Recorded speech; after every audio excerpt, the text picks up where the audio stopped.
Sir Alistair, Desmond was just telling me of your adventures. Congratulations on your victory. Would that I didn't have to fight, but at least we have the book. Get the book out. We must start our research without delay. I don't understand. What could John Arryn have possibly found in this book? Indeed, I also cannot see what secret this book could hold. Wait! Go back! What did you see? Maybe I'm mistaken, but the bastard that I hunted down with Valar, he had dark hair and blue eyes. When I talked to the city watchguards after the sewer murders, they told me that the victim, Cedric, was also dark-haired. All births from the marriages between Baratheons and Lannisters have this in common. Raven hair prevails over golden. Of course. Now I know what John Arryn discovered. Children. What are you talking about?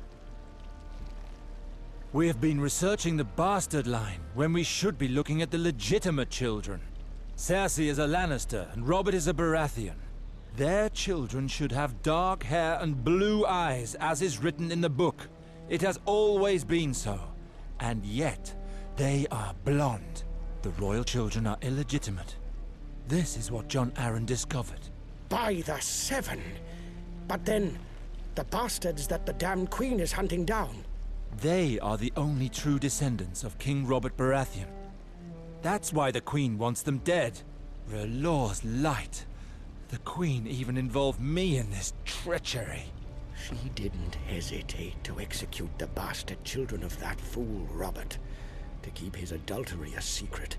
Everything she does so to serve herself. Her people might well die, and on her orders too, if she deemed it necessary. And Valar being her little pet only makes matters worse. This news makes the race to control Riverspring even more dire. The future of my people is at stake, and the only reason Valar desires the lands are power and vengeance. No doubt Cersei finds watching her catspaw groom himself in her image an amusing distraction. It's time we did something. If not, your lands, and perhaps the realm, may never recover from this. I agree with you, but this is the Queen we're talking about. Surely our hands are tied when it comes to her. I understand your fears, but we don't stand alone, Sir Alistair. I think it's time I confided in you on certain matters. As you know, my friend, the usurper, claimed the Iron Throne just after your departure, 15 years ago. From that moment on, he never gave a second thought to the people. The Queen took advantage of this and ended up assuming the real power through her numerous schemes.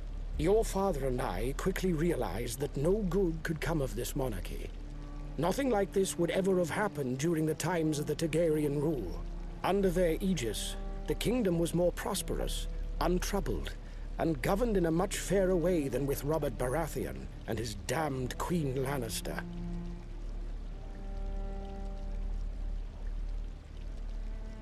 Robert was a great warrior, but he's a poor regent.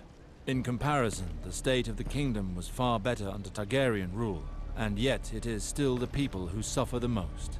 That is exactly what your father and I thought. And in time, we came to understand that we weren't the only ones disappointed in the usurper. Many others were of the same opinion. Lords, as well as ordinary men. Gradually, we became a group and realized that by joining forces, we could perhaps bring about change. Our cause continued to spread. Our plans had time to evolve, and today, this group has become a true brotherhood, both powerful and ubiquitous. Sir Alistair, I wish for you to join the Brotherhood. We share the same goals. Together, we will avenge the death of your brother. Together, we may be able to save Riverspring by bringing back the Targaryen.